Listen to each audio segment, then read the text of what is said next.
শুভ সকাল আমার বন্ধুরা, কেমন আছো তোমরা সবাই? আমি খুব ভালো আছি। আশা করি তোমরা যে যেখানে আছো ভালো আছো এবং সুস্থ আছো। আমি সোমা চলে এসেছি আবার আজকে নতুন একটা দিনে নতুন একটি সকালে তোমাদের সাথে। আজকে সকালের বাসি কাজ থেকে তোমাদের সাথে ভিডিও স্টার্ট করেছি। তোমাদের সবাইকে সোমাচারী ব্লগে স্বাগত জানাই। বড়দের প্রণাম, ছোটোদের বুক ভরা ভালোবাসা দিয়ে আজকে ভিডিওটা স্টার্ট করছি। তো আজকে ভিডিওটা দেখো, সকাল সকাল আমি ঘর ঝাড় দিয়ে ঘর মুছে নিয়েছি। সকাল সকাল বলতে আজকে একটু লেট হয়ে গেছে, তাও মানে উঠেছি আজকে 8টার সময়। অন্যান্য দিন আমার 8টার মধ্যে সব হয়ে যায়, আর আজকে উঠেছি 8টার সময়, কারণ কালকে ঠাকুর দেখে এসে ভিডিও এডিট করে না অনেক রাতে শুয়েছি। তো ঘুম মানে এত ঘুম পাচ্ছিল, কিন্তু ওই 6টার সময় উঠে ভিডিও আপলোড করতে হয়, ওই একটা নেশা থাকে। তো উঠে নিয়ে সেটা করে নিয়েছি। তারপর আর ঘুমটা আসেনি, শুয়েছিলাম 8টার সময় উঠে। তারপরে বাদবাকি যা কাজ ছিল সেগুলো করলাম। যেমন দেখো, এখন এই জল ভরা হয়ে যাবে, এখন স্নান করতে যাব। তখনই দেখলাম মাছ আলা এসছে, তো আমি বললাম তাহলে একটা কাজ করি, মাছটা নিয়ে মাছটা ধুয়ে ঠুয়ে তারপরে স্নান করতে যাব। কারণ স্নান করে এসে আবার মাছ ধোবো কেমন একটা লাগে। স্নান বলতে সকালের গা ধোবো, স্নান একটু পরে করবো আজকে বেলার দিকে। তো এদিকে দেখো ভোলা মাছ নিয়েছি, ভোলা মাছ যাচ্ছিলো পাড়া দিয়ে। আমি বললাম বাজারে আর যাবো না, থাক। তো বাবা ওখান থেকে দাঁড়িয়ে জিজ্ঞেস করছিল কী মাছ, আমি তখন বললাম ভোলা মাছ আর চিংড়ি মাছ। তখন বাবা আবার গেলো, গিয়ে সামনে দেখলো। বাবা বললো যে থাক, আর মাছ আছে তারা নেবো না, আমুদি মাছের আছে। আমি না, আমুদি মাছ নেবো না। উনি আমাকে বলেছিল আমুদি মাছ নেওয়ার কথা, কিন্তু আমি আমুদি মাছ নিইনি, যেহেতু একটু কাটা থাকে ছোটো মাছ।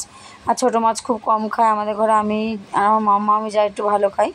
আর এদিকে দেখো সব বাসনগুলোকে গুছিয়ে নিলাম।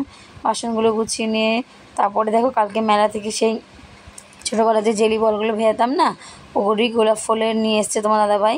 তো সেইগুলো আবার দেখো জলের মধ্যে ভিজিয়ে দিলাম, কারণ রাত্রেবেলা ভিজেতে মনে নেই, অত রাত করে না, আর ইচ্ছাও করছিল না। তাই ভাবলাম এখন তাহলে ভিজিয়ে দিই। আর রেগুলার ডিউটি আমার গাছে জল দেওয়া, সেটা তো আমাকে দিতেই হবে। তো গাছে জল দিয়ে নিলাম, দিয়ে দেখো এখন ওগুলোকে ভিজিয়ে নেব। তো আমি সকালে ভিজিয়েছি, রাতের মধ্যে কিন্তু ভালোই ফুলে গেছে, কালকে তোমাদেরকে দেখাবো। তো দেখো নানা রকম কালার, কি ভাল লাগে। ওরা বেশ একটা কাচের বোতলে বড়োগুলোতে রেখেছিলো, তো এত সুন্দর লাগছিল। আমি তাও বেশি বড়োগুলো আনিনি, দুটো 10 টাকা করে দিচ্ছিলো। আর এখানে একটা প্যাকেটে 5টা করে আছে, 10 টাকা। তার জন্য এগুলোই আনলাম 2 প্যাকেট। তো ভেজাই দেখি কীরকম হয়। তারপরে গেলাম দোকানে গিয়ে একটু সদাই আনলাম, চিনি, মুড়ি, বিস্কুট, দুধ, এগুলো সব নিয়ে আসলাম। এনে আবার চা করতে করতে জারটা কলপারে বসিয়েছিলাম, জারের জলটা শেষ হয়ে গেছিলো। তো চলো আজকে সকালে সব কাজ সারাদিনে করতে থাকি, আর তোমাদের কিছু কিছু বন্ধুর কমেন্টের রিপ্লাই দিয়ে দিই। আমাকে এত সুন্দর সুন্দর কমেন্ট করো, তোমরা না বলে থাকতে পারি বলো? তো চলো এদিকে তোমাদের সাথে আমি সকালে সব কাজগুলো সেরে ফেলি, আর তোমার সাথে তোমাদের সুন্দর সুন্দর কমেন্টের রিপ্লাই দিয়ে দিই। তো এখানে বিশ্বজিৎ মধুমিতা ব্লগ থেকে দিদিভাই আমাকে কমেন্ট করেছে, খুব ভালো, থ্যাংক ইউ দিদিভাই। তারপর সিজদা ব্লগ থেকে দিদিভাই, সব কিছু মিলিয়ে ভিডিওটা অনেক ভালো লাগলো। দিদিভাই বিশ্বাস রাখবেন, ইনশাআল্লাহ ফুল ওয়াচ করি এবং লাইক দিয়ে ভিডিও দেখি। অবশ্যই দিদিভাই বিশ্বাসের কিচ্ছু নেই। এখানে যখন সবাই কাজ করতে এসছে ইউটিউব প্ল্যাটফর্মে, সবাইকে সবার বিশ্বাস করতে হবে। আমি যেমন আপনাদের সবার ভিডিও ফুল ওয়াচ করি, হয়তো কোনো সময় সামনে বসে মোবাইলে ভিডিও দেখি, কোনো সময় আবার ফোনটাকে রেখে দিয়ে কাজ করি, কিন্তু ফোনে সাউন্ড দিয়ে কানে শুনতে পাই কে কী কথাগুলো বলে। আছে কথাগুলো তো শোনাটা যায়, তাই না? কানে হাতে ফোন নিয়ে নাই বা বসলাম, তার জন্য আমি এরকম চালিয়ে দিই। ফার্স্টে একটা কমেন্ট করে নিই, আবার ভিডিও শেষে একটা কমেন্ট করে দিই। এইভাবেই আমি কমেন্ট করি, ভিডিও দেখি। মমস কিচেন থেকে দিদিভাই আমাকে ইমোজি পাঠিয়েছে। তারপর এখানে জানা কুকিং থেকে দিদিভাই, আপু আপনার ভিডিওটা অনেক ভালো লাগে।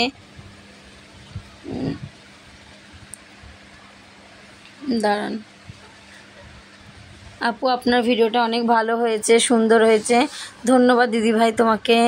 ভিলেজ উইথ হেমা ব্লগ, খুব ভালো লাগলো আপু, আপুমণি মাশাল্লাহ। তারপর গিন্নিশালা রান্নাঘর থেকে দিদিভাই, রূপা দিদিভাই ইমোজি দিয়েছে। টুম্পা লাইফস্টাইল উইথ ব্লগ থেকে দিদিভাই আমাকে কমেন্ট করেছে, লাইক দিয়ে শুরু করলাম। গাছগুলো খুব ভালো লাগলো, কৌটো মাজলে অনেক জিনিস পরিষ্কার করলে, সাথে রান্না করলে খুব খুব পরিশ্রমী তুমি, খুব ভালো লাগলো দিদিভাই ভিডিওটি বন্ধু। তারপর এখানে লাইফস্টাইল উইথ রূপালী দিদিভাই কমেন্ট করেছেন, মানে রূপালী দিদিভাই, বোন গাছগুলো খুব ভালো লাগলো, কৌটো ধুয়ে নিলে অনেক জিনিস পরিষ্কার করলে দারুণ লাগলো ভিডিওটি। প্রিয়াঙ্কা লাইফস্টাইল থেকে দিদিভাই লিখেছে, খুব সুন্দর। তারপরে লক্ষ্মী অফিসিয়াল থেকে দিদিভাই কমেন্ট করেছে অনেক সুন্দর হয়েছে। তারপর সাবিনা আব্দুল হক দিদিভাই কমেন্ট করেছে আপু তোমার ভিডিও দেখলাম, খুব সুন্দর, বহিরের গাছগুলো অনেক সুন্দর, রান্না খুব সুন্দর, সাথে আছি। মেঘনা দিদিভাই আমাকে কমেন্ট করেছে খুব সুন্দর, ভালো লাগলো তোমার কাজ দেখতে।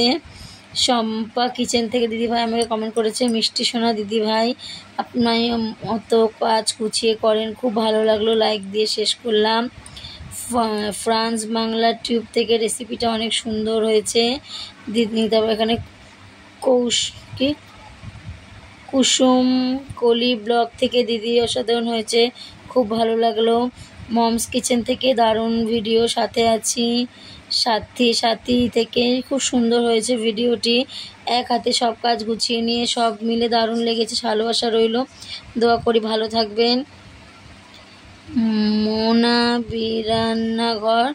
মোনাবি রান্নাঘর থেকে দিদিভাই আমাকে কমেন্ট করেছে লাইক দিলাম আর ফুল ওয়াচ করলাম, খুব ভালো থেকো। জেবি কিচেন থেকে দিদিভাই কমেন্ট করেছে খুব ভালো লাগলো ভিডিওটা, লাইক দিয়ে পুরোটা দেখলাম, ভালো থেকো, শুভকামনা রইল। আমার রান্না দেখতে এসো, অবশ্যই দিদিভাই রান্না দেখতে যাব, কেন যাব না। এখানে নিশা বেঙ্গলি ব্লগ থেকে খুব ভালো লাগলো ভিডিওটা। দীপ চক্রবর্তী দিদিভাই কমেন্ট করেছে খুব ভালো লাগলো। মমস কিচেন খুব সুন্দর দিদিভাই, ভিডিওটি সাথে আছি। আমার সংসার থেকে দিদিভাই কমেন্ট করেছে জামা কাপড় রাখা এই বালতিগুলো খুব কাজের, আমাদেরও আছে রেড কালারের, তোমারটা ব্লু কালার। হ্যাঁ আমারটা ব্লু কালার। দাদাভাই দিদিভাই এই মাত্র এলাম, সকাল থেকে প্রচুর ব্যস্ত ছিলাম। অবশ্যই সবাইকে যেটা সকালবেলায় আসতে হবে এমন কোনো কথা নেই, যার যখন ভালো লাগবে সে তখন দেখবে, যে যখন সময় বের করতে পারবে। সবারই তো সংসারে প্রচুর কাজ থাকে, সব কাজ বাজিয়ে যখন যে যে সময় পাবে তখন ভিডিও দেখে নেবে। মমিতা দিদিভাই লিখেছে খুব ভালো লাগলো, ঘর পরিষ্কার করে নিলে।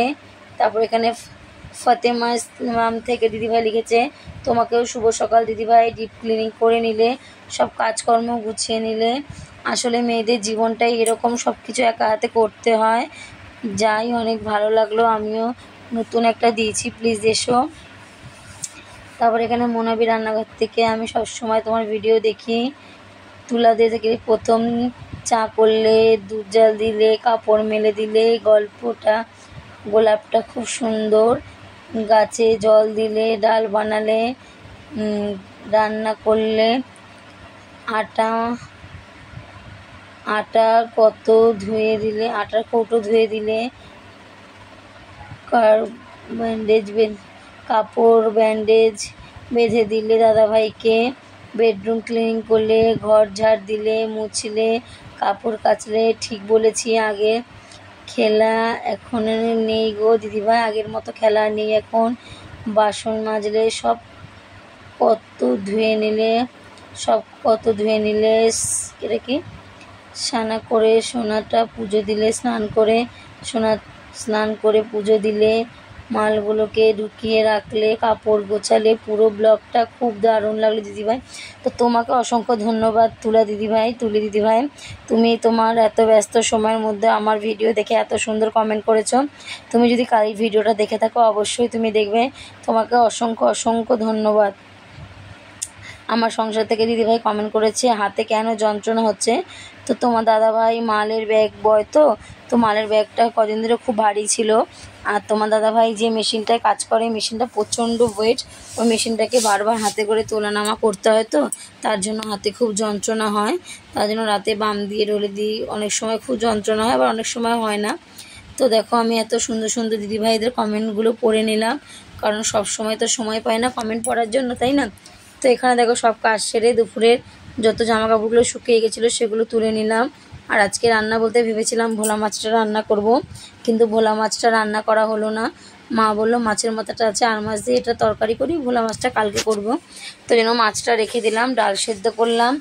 আর এদিকে ফ্যাসা মাছ ছিল, ওই ঢেলা মাছ ছিল, ঢেলা মাছ দিয়ে সিম দিয়ে ঝাল করলো, আর এদিকে মাছের মাথা দিয়ে আলু দিয়ে তরকারি করলো। তো তোমাদের সাথে আজকে দুপুরে রান্নাটা কিছু শেয়ার করা হয়নি, তাই ছাড়াই দেখো ভিডিও কত বড় হয়ে গেছে, কত মানে সারাদিনে কি কম কাজ থাকে বলো তো, মনে হয় কোনটা ছেড়ে কোনটা দেখাই, কোনটা ছেড়ে কোনটা দেখাই, এরকম করতে করতে ভিডিও অনেকটা বড় হয়ে যায়। তারপরে দেখে ঠাকুরের বাসনটাও মেজে নিলাম। তো সব কাজই করতে হয় ঘরে। অনেকের মনে হতে পারে যে আমার এইটুকুনি ঘর, এতে এত কাজ কিসের, তাই না? তো আমার এইটুকুনি ঘরে অনেক কাজ দিদিভাই, তো তাদের অনেক বড় বাড়ি বড় ঘর, তাদের কত কাজ থাকে তাহলে ভাবো। এইটুকুনি ঘরে কাজ আমি যখন বাড়ি থাকি তখন পরিপাটি করে, আজকে দেখো দেরি করে ঘুম দিয়ে উঠেছি, তাও ঠিক টাইম টু টাইম খেতে দিয়ে দিয়েছি, সব কাজ ছেড়ে নিয়েছি। তো আমি এরকমই করি, কাজ কি কাজ করব, কখন কি করব, কোনটার ফাঁকে কোন কাজ করব, এই সব আমি গুছিয়ে নিই বলে দেখো তাড়াতাড়ি কিন্তু কাজ করা হয়ে যায় আমার। এদিকে স্নান করে পুজোও দিয়ে নিলাম, ঠাকুরের তুলসী তলায় জল দিয়ে দিয়েছি, তো সব কাজই করে নিয়েছি।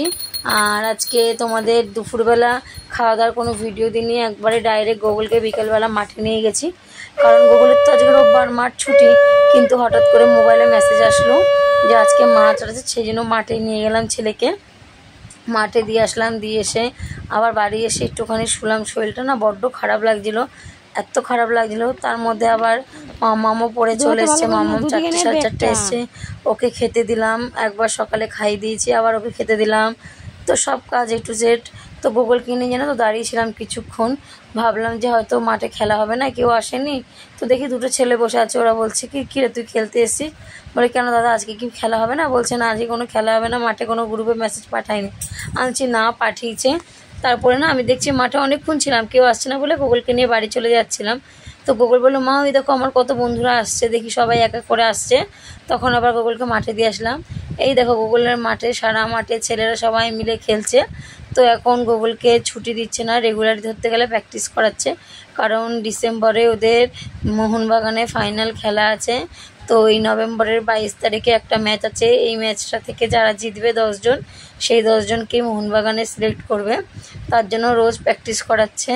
তোমরা আশীর্বাদ করো, ভগবানের কাছে প্রার্থনা করো যাতে আমার গুগল মোহনবাগানে চান্স পেয়ে যায় গো।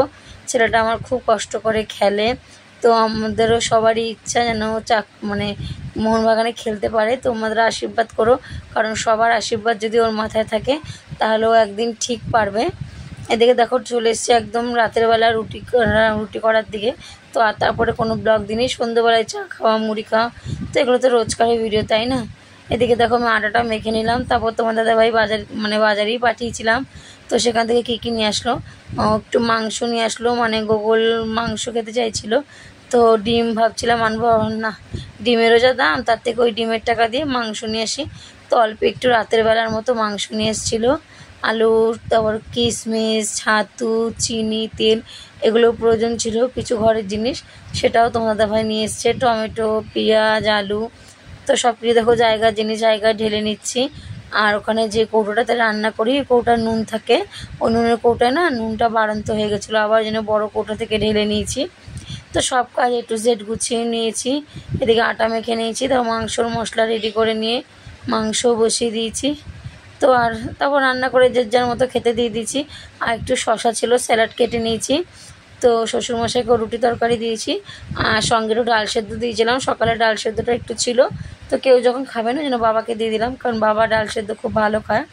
তো তোমাদের সাথে কথা বলতে বলতে দেখো আমার অনেক কাজও হয়ে গেছে, রাতের প্রায় সব কাজই আমার কমপ্লিট। এখানে আমি কিশমিশ মামার জন্য কটা ভিজিয়ে রেখে দেবো, কারণ সকালবেলা তো খাবে, 2 দিন ধরে খেতে পারিনি, কিশমিশ ছিল না, আনা হয়নি। আর এখানে দেখো রাতে রান্নার জন্য সব কিছু রেডি করে নিয়েছি, আর এখানে শ্বশুরমশাই খাবারটাও বেড়ে দিচ্ছি। তো চলো আজকের মতো রাতে বাসনও ধুয়ে রেখে দিয়েছি, যেহেতু কালকে আবার আমার ডিউটি আছে, কাল থেকে আবার আমার কাজের জীবন শুরু। তো চলো আজকের মতো ভিডিওটা এখানে শেষ করছি, আবার কালকে দেখা হবে নতুন একটা দিনে নতুন একটা ভিডিও নিয়ে। ততক্ষণে যেন সুস্থ থেকো, ভালো থেকো, এবং আমার ভিডিওটা যদি ভালো লাগে অবশ্যই একটা লাইক কমেন্ট করে দিও, আর আমার চ্যানেলটিকে সাবস্ক্রাইব করে যারা আমার পাশে নেই তারা নতুন বন্ধুরা চলে এসো, আর যারা আছে তাদেরকে অনেক অনেক অনেক ধন্যবাদ।